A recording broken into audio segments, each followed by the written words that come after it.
Hello, everybody. Thank you all for joining me. Really appreciate it. I know that there's a ton of talks going on right now as we speak that are really awesome, so I appreciate that you have taken the time with me. This is an open session. With that said, I have a lot to get through, so I'm going to try and get through it as quickly as possible. We'll see how far we get. I would love to answer questions at the end, so let's get into it. Today, we're going to be talking about the curse of knowledge in game development. Before I tell you what that is, for those who may not be aware, who am I? And why do you care about what I say? I am Kat Neale. I am the lead game designer over at Timber Games in Vancouver, BC.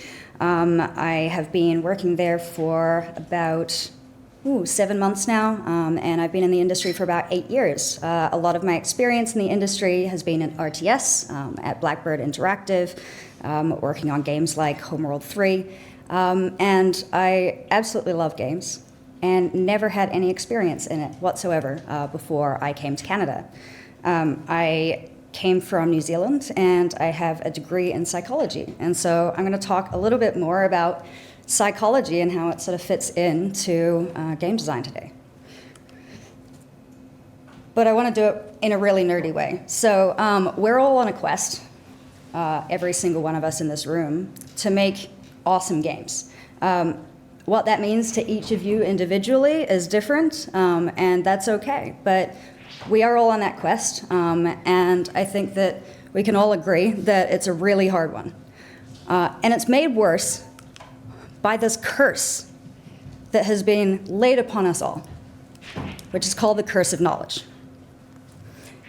So today I'm going to be going into what is this curse, why does it matter, and how does it affect our players, the games that we make, how does it affect our team and the ways that we develop games together, and how do we lift this curse? Our brains love to learn. So I'm going to talk for a moment about how we gain knowledge first before I talk about the curse of it. We love to build patterns in our brains. This is how we learn. If you've played Tetris or Minesweeper or Sudoku, the satisfaction that comes from being able to complete a pattern is really awesome, feels good. This is the kind of learning that allows us to build our understanding of the world around us. We're hardwired to look for these patterns and build these concepts up. So, as we learn languages, this is how we can piece together, a single letter into a word, into a sentence, into a meaning.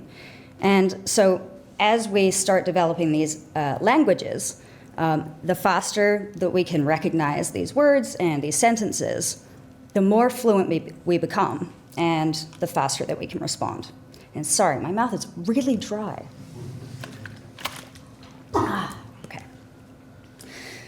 So the reason that this is important for our brains is because way back when there were tigers in the grass, it was really important for us to try and recognize the patterns that would allow us to see them before they could kill us. In the same way, it is important for us to identify what the focus is. And as players, we know that the more experience that we gain in these spaces, the easier it becomes to be able to respond very quickly. Not just in terms of muscle memory, but in terms of understanding the rule sets, these concepts that we can apply and that we can use in order to react faster to the games that we're playing. Unfortunately, when you change games just slightly, sometimes you can end up making mistakes. You assume that the rule sets are the same, but they are not. They don't always stick to those same rules, and so you can end up failing at the task without even intending to. So there's this cool word called heuristics, which really just means the mental shortcuts that we build. As we're developing our understanding of the world, we're building up these concepts in our brains. We build mental shortcuts that allow us to predict more efficiently and use less brain power. And the more stressed or preoccupied we become, the more player load that we have, the more our brains will end up relying on those shortcuts, on those heuristics, to make decisions quickly. Which leads to a really fun topic called cognitive bias. So this is essentially an error in the way that we think, a misprediction. It means that we are making decisions based off of inaccurate information. And there's a lot of cognitive biases. I'm sure that every single one of you here has heard of at least a few of these. But I'm going to be diving into that one right there. And we'll talk a bit more about that today. So, back to being nerdy. This is the curse of knowledge. It is a cognitive bias where we incorrectly assume that everybody else knows as much as we do about any given topic. When I was writing this talk, I was really worried that everybody would know all of this already, and that I would come in here and just be talking things that you'd be like, well, obviously. And I realized that that was the curse. I have been cursed as well. So what I know about the world of psychology, let's say, is very different to what each of you know. Maybe you know more than me. Maybe you know less. I don't know that. But the ways in which I talk about this stuff and how I assume that there is sort of context there that you may not actually have, it means that there is a chance for there to be a misinterpretation, a misprediction, because I've assumed that you have the context necessary to understand where I'm coming from. And we never do. We're always dealing with lots of different people in the development space, and everyone has certain topics that they are absolute experts on, whether that's in game development or outside of it. And that's awesome. But we don't always know what those are, and we don't know when they don't know either. So this we're going to keep coming back to. The more that you know, the more likely you are to assume that everybody else knows it too on any given topic. But Kat, what does that mean for our players, I hear you say? I'm glad you asked. Well, we're going to get into that. But I'm going to make an assumption here, and I'm really hoping it's not inaccurate, that each one of you is a player yourself. I think I can assume that. So, as players, every single one of us has different motivations and different reasons for playing games, whether that's to connect with others, whether that is to feel a sense of mastery or explore new worlds and immerse yourself in a narrative. We all have these different motivations for playing. This informs the games that we play. So some of us may be more interested in playing strategy games because that allows us that sense of achievement and mastery as we start building our skill set. For others, an immersive narrative is really important, and so action RPGs might be your flavor of game. There's no wrong choice in terms of the games that we play, but this is how we develop a language. So in the same way that I am learning English through, understanding different letters, putting those together into words, into sentences, into meanings, I'm building a game language as I'm playing games. And every one of you has your own version of this language depending on the games that you play. So I'm going to ask you a question while I have a drink. How would you teach an alien to play a video game?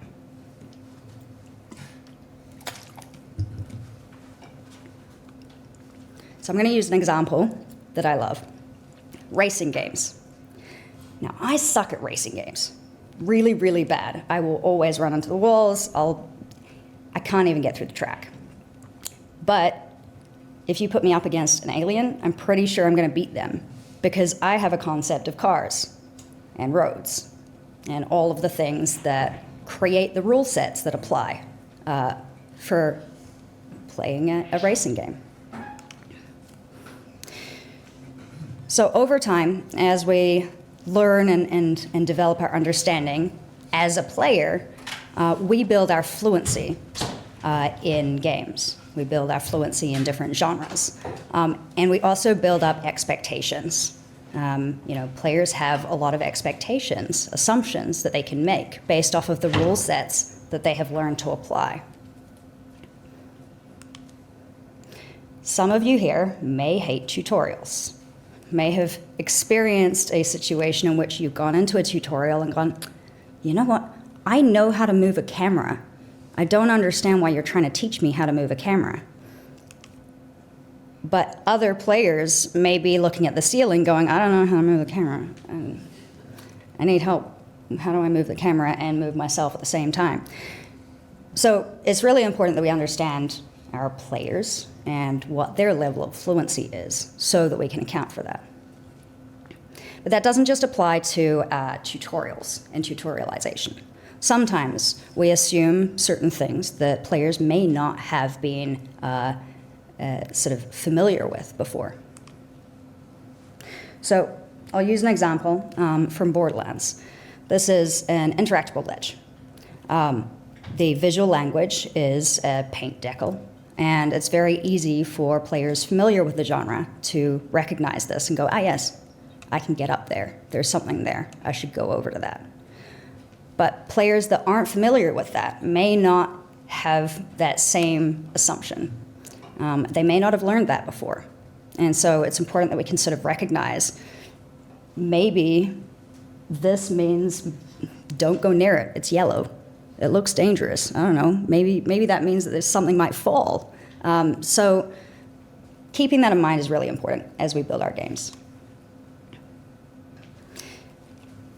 The other thing that we can keep in mind is how we can use that to our advantage. So on the left here is a screenshot of Age of Empires 4, which has a low level of discoverability and a high level of skill. So you need a lot of fluency in order to play RTS games efficiently. This here is a screenshot of being able to advance to the next age, which is one of the main progression mechanics within Age of Empires.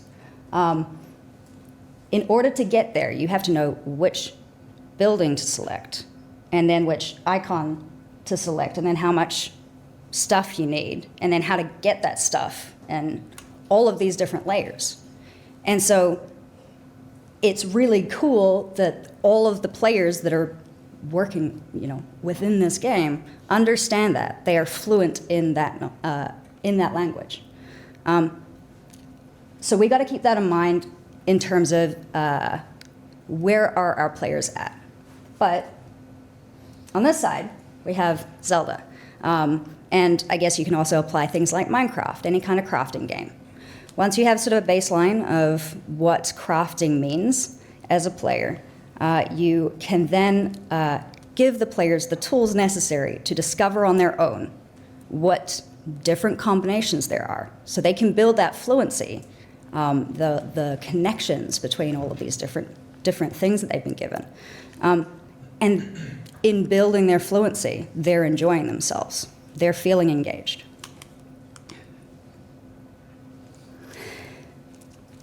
In terms of what kind of players you're going to attract, fluency is also really important here. And I'm using RTS examples because that's where I come from. But StarCraft 2 is one of the sort of primary RTS examples. In order to play the game, you need to have a really good understanding of micro-strategy, which means I can move my units around in real time, position them effectively so that I can maximize their damage output and minimize the damage that they take so that I can essentially win the game. On the right is Clash Royale, which is a mobile game that my mom has played. That's an RTS, and that might be a little bit controversial, but these are essentially the same game with a different level of fluency required, or a different level of skill. And it allows new players to come into this kind of game and learn all of the different strategic components that they would also need for StarCraft without dealing with the additional layers of fluency required in order to break into this kind of game.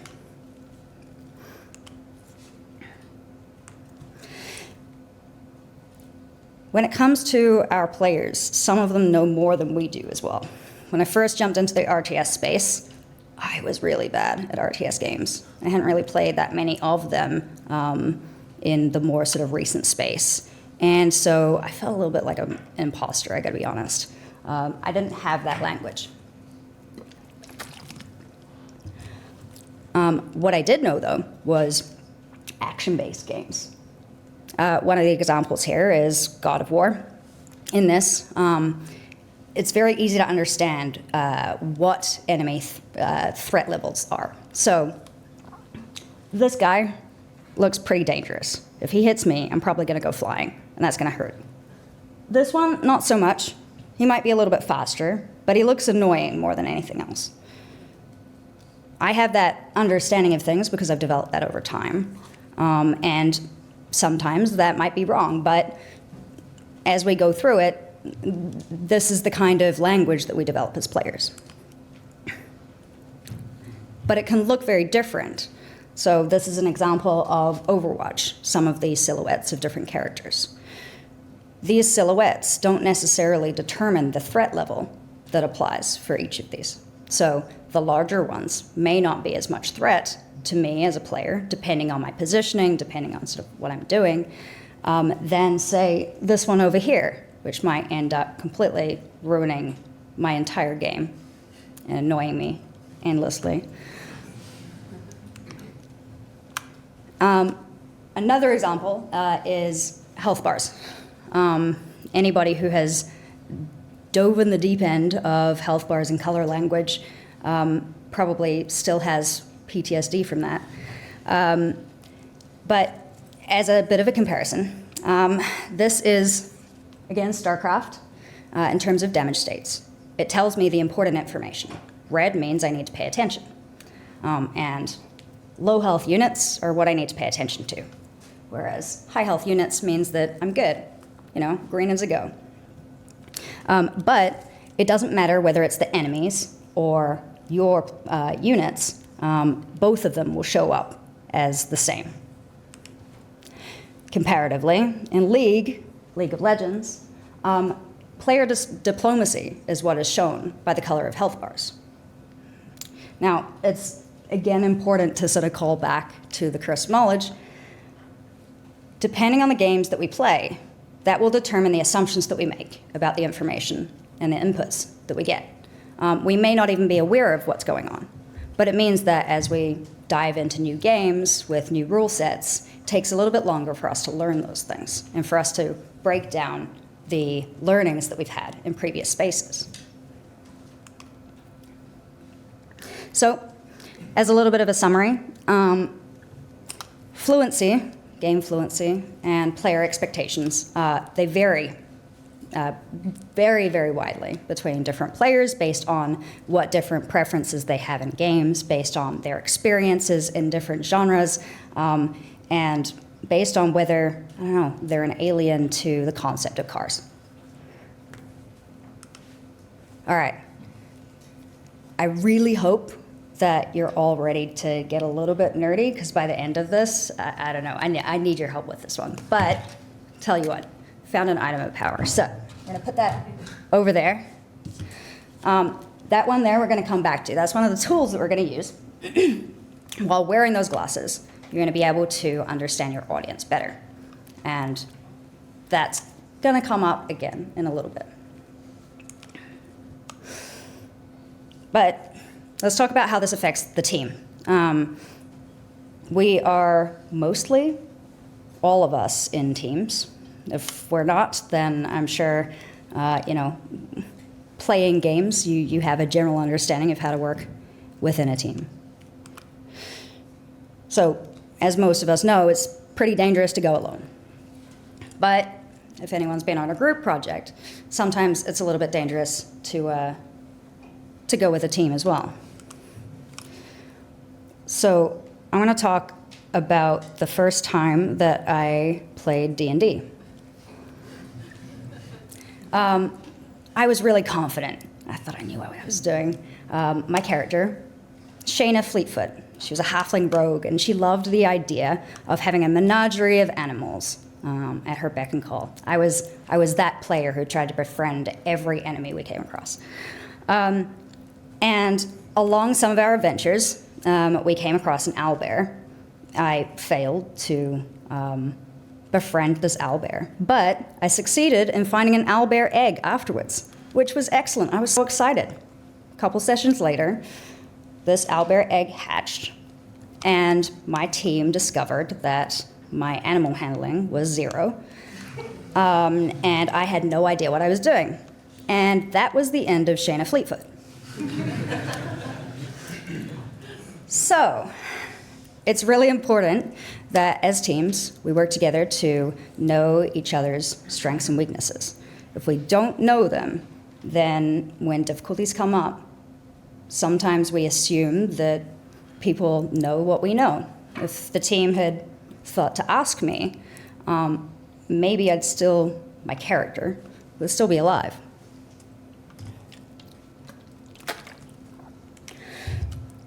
So in the same way that we have game language, we also have industry language. Over time, we develop our skills, our experiences, and we're able to apply them to our day-to-day. But our industry is absolutely filled with jargon.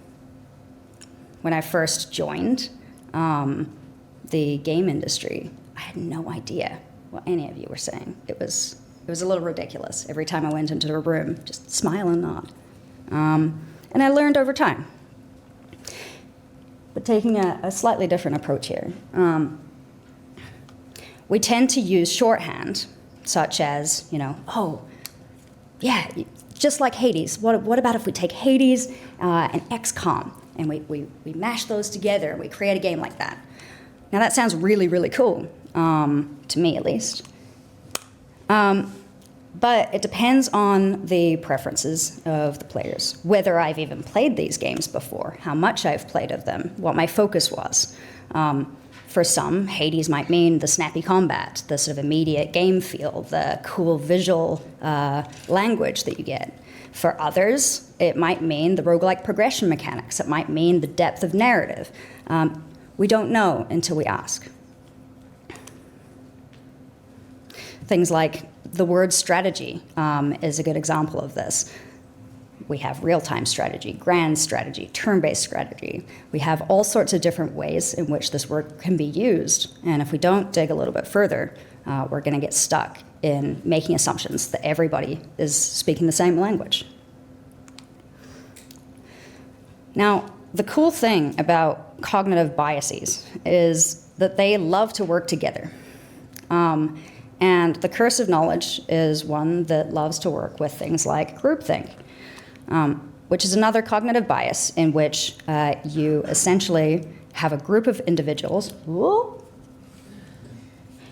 go on. And you are, oh my goodness. Please hold.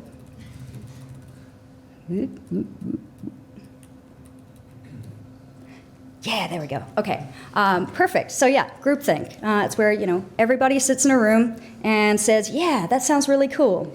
And internally, you're going, oh, I don't think I'm super clear on this, but I don't want to be the person that speaks up because then I'm going to look stupid. That's a cognitive bias. It means that there may be other people in the room that are also feeling that way, but are also scared to speak up. And it's important that we're able to call that out.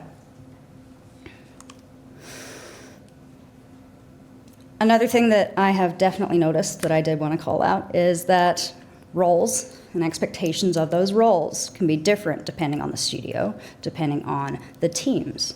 A core gameplay designer on one team could mean something completely different to another.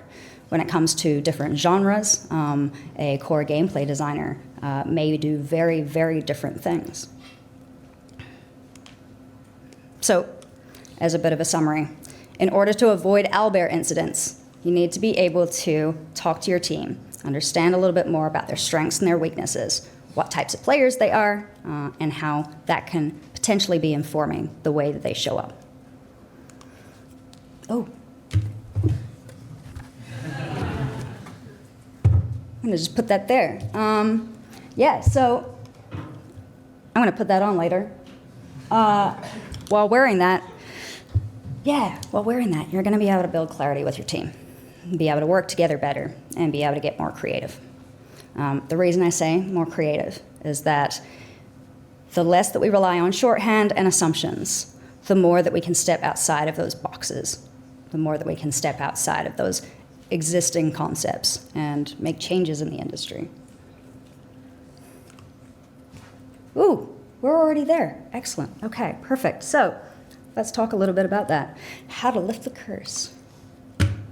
It is important to know our audience.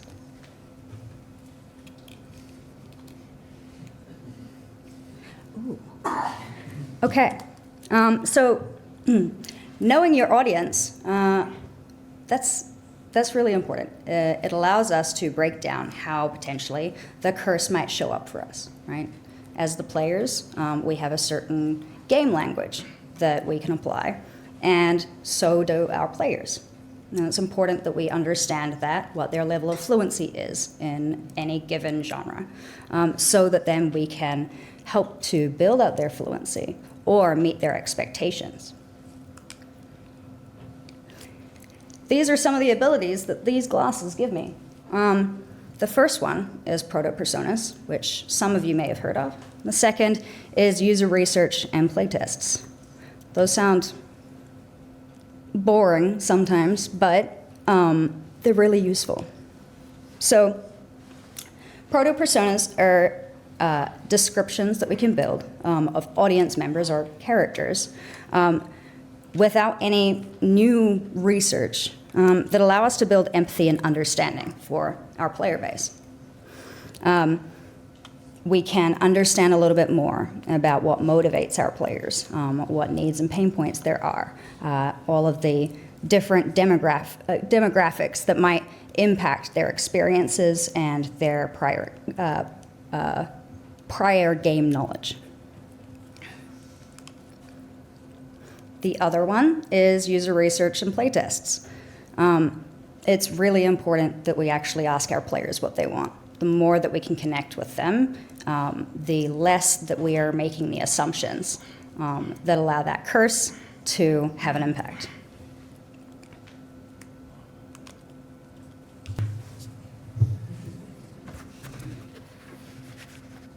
Ooh. Okay.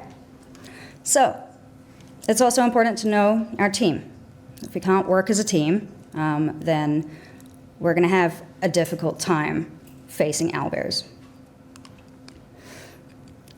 I'm not going to tell you anything groundbreaking here, to be quite honest. It's all about communication. But I like to call it the 3 C's of communication: clarity, curiosity, and collaboration. It's important that we get clear with our expectations of our teammates, what their needs are and what our needs are. The more that we can talk and clarify, the easier that gets. The second is curiosity.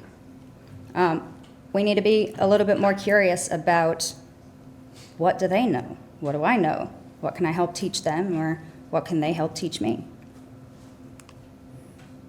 And collaboration. Relying on other people's strengths and helping them with their weaknesses is the way that we form a really solid team. I really hope I don't sneeze with this one.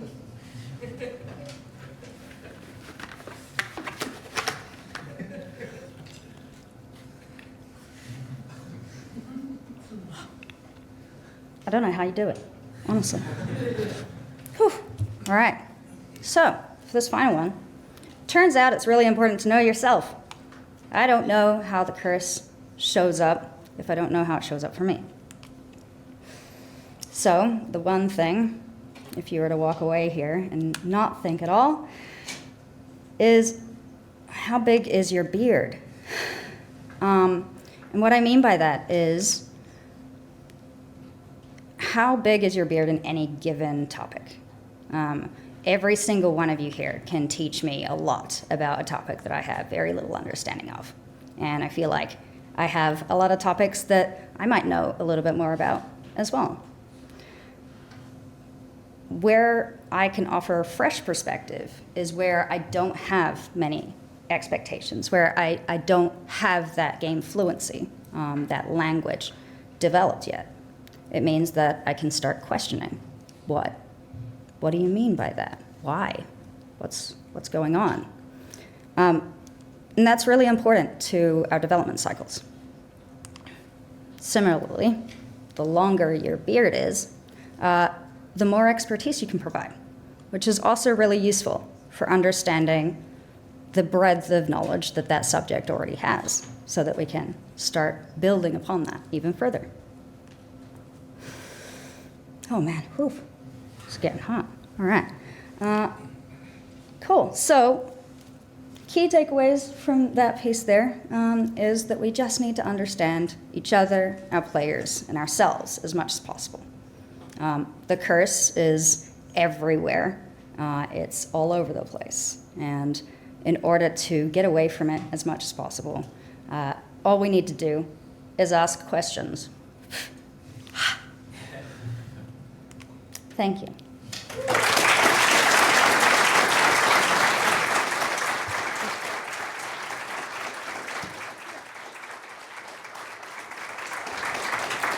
All right.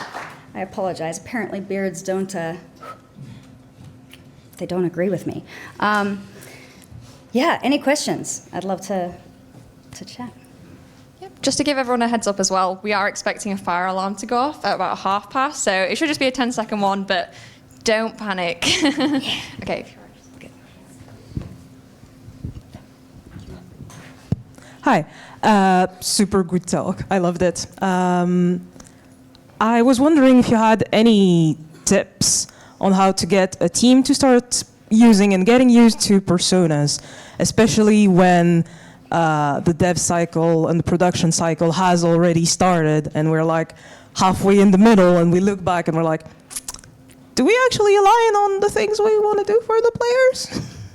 Yeah, it's a really good question. Thank you for asking. So I think that understanding the intended audience is really important. And in order to understand that, it's best to talk to the team, especially at that point in time. More than likely, everybody has some slight different idea, but the more that you can work together to help form that audience, the proto-personas, the easier that is.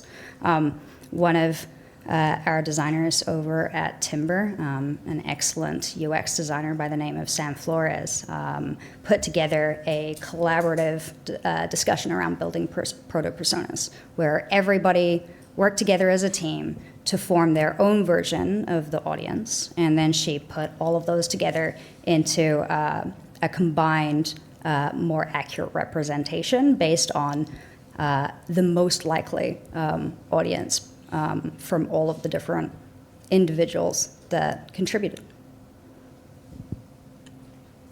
Awesome.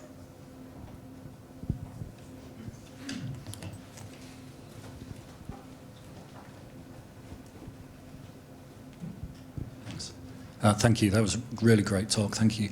I'm interested in your thoughts. It's quite an open question, really. I was going to say tutorialization, but I realize that's already a bit limiting. What are your thoughts on kind of building that fluency? When and how much of the game is designed to build fluency as opposed to that fluency being just built through play? Yeah, that's a really good question, and I feel like I could probably answer it in like 3 days. But I'll try and give my short answer. I think that the most important thing is understanding where your audience might be, and then working forward from there. And also identifying where you want your audience to be. Sometimes it's okay for them not to have a lot of fluency in things because it allows for a high level of discoverability. You know, they get to learn along the way, at their own pace. And so I would start with figuring out what audience you're looking to build for, and then work on what kind of fluency you would expect to see out of that, and what kind of fluency you're going to be building within your game. Thank you. Thanks.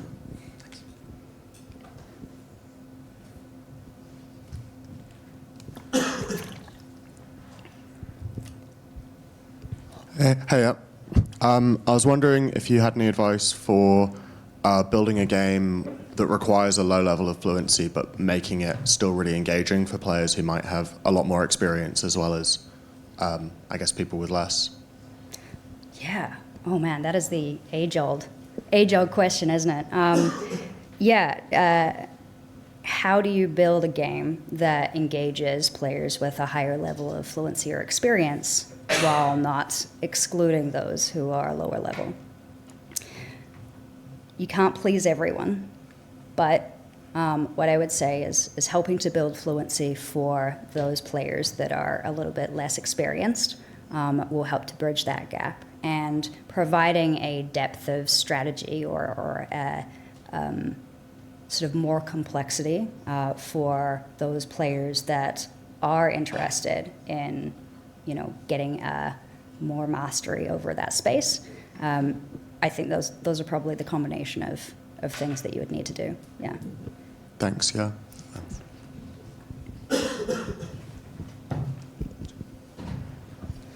Hello, and thank you for the talk. If I may, I have two questions. First of all, what will be your tips for communicating the clarity of vision to other people in the team so that everybody is on the same page? Because it's not always so very simple. Yeah. And the second question is kind of philosophical.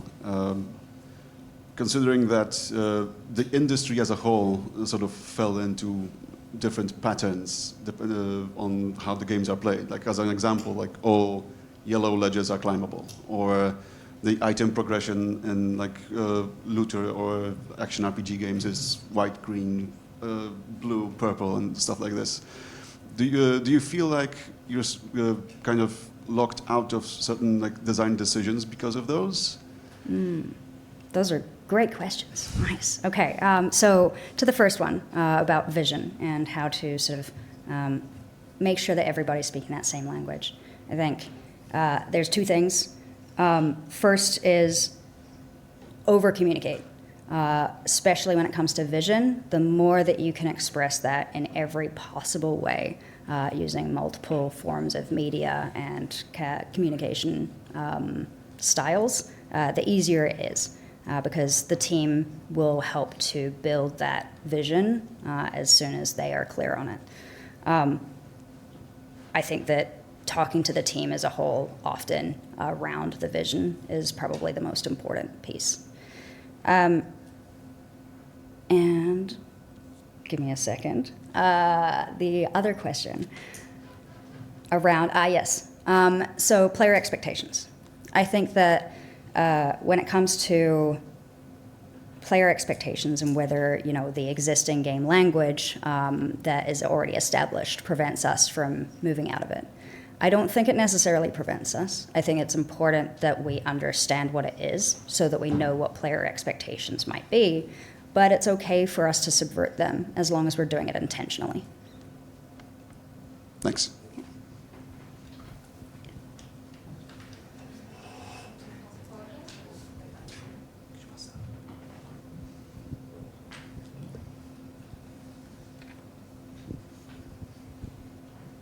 Hi, thanks. Great talk. Just wondering, you spoke about, obviously, when we're in meetings, having our own cognitive bias, and people, and we've all been, I think, there where we say, right, yeah, this is the vision, this is how we're doing things, any questions? What would be your advice of how to get people to engage in that side of things? Because, curiosity is a great concept going forward, but some people will, maybe don't feel comfortable bringing things up. Yeah. Honestly, I think it depends on the individual and the reason for why they might not feel comfortable speaking up. What I've found is that the bigger the meeting, the more that tendency happens. And so if you create a much smaller space for having those discussions, it's going to allow people to speak up. The other ways in which I've seen it work really well is encouraging individuals to sort of speak in that space and show up with their thoughts, and also calling out where you might have lack of clarity. People often appreciate seeing examples of someone who might be calling that vision out or whatever else. They'll feel more comfortable with it as well. Thank you. I think, yeah, over here. You guys do my job for me. Yeah. Who's good at sports games? Thank you for the talk, by the way. So my question is mostly on, just like how you mentioned that we as designers, developers, and people in general have biases, we can also assume in a way that our players will have those biases as well. And mostly related to user place testing and the gathering of feedback.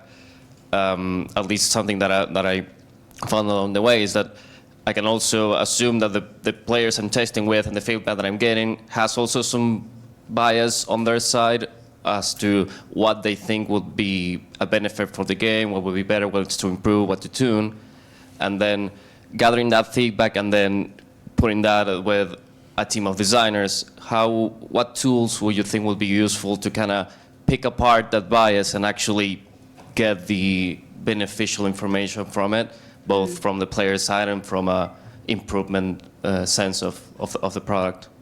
Yeah, good question. So I guess if I can distill that down, the concern is that the audience tends to also have their own bias when it comes to the answers that they give. And the easiest way to break that down is by taking a step back and asking them why. What is the core problem or the core issue that they're seeing? Because we're all experts in our craft.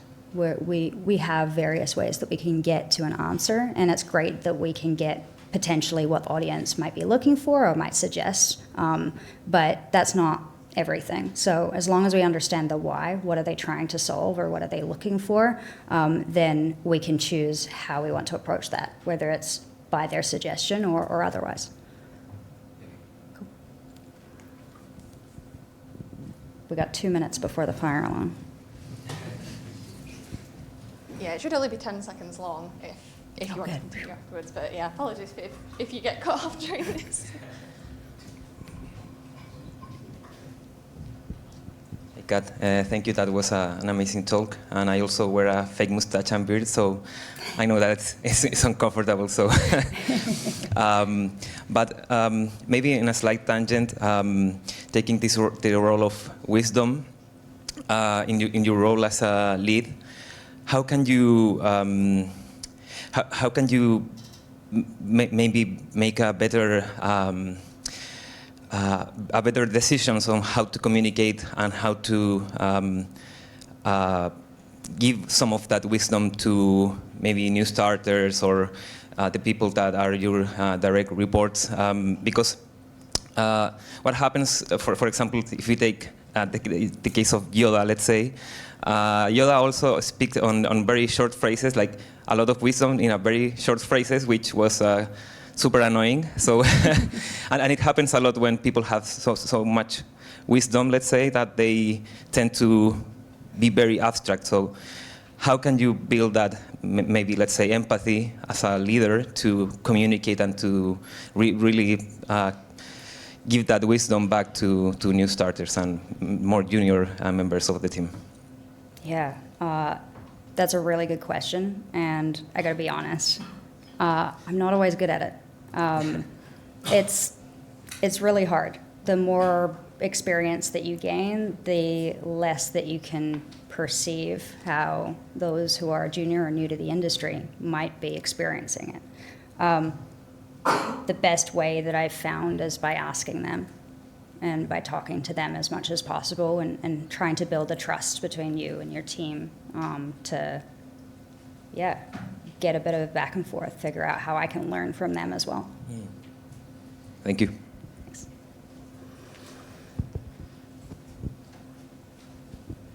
Oh, one just down here. Yeah. Still no fire alarm yet. 1 minute. So hopefully it doesn't go off, but thank you for the talk. It was really great. My question is really, when do you know it's time to say no? Like, when it comes to game language or adding more game language or adding more game fluency, when do you know it's time to say no so that the game doesn't become too overly tacky, like, and too gamey? Do you know what I mean? Gotcha. Yeah. So, when it comes to like visual language and things like that, I think it depends a little bit on the vision and on why you're building those things in. Player feedback is super, super important, and that's often what that is trying to do, is giving the players the information that they need. So coming back to what information do they need, and how will that help to inform their decisions, and then sort of judging the necessity of those things from there. Cool. Awesome, we did it.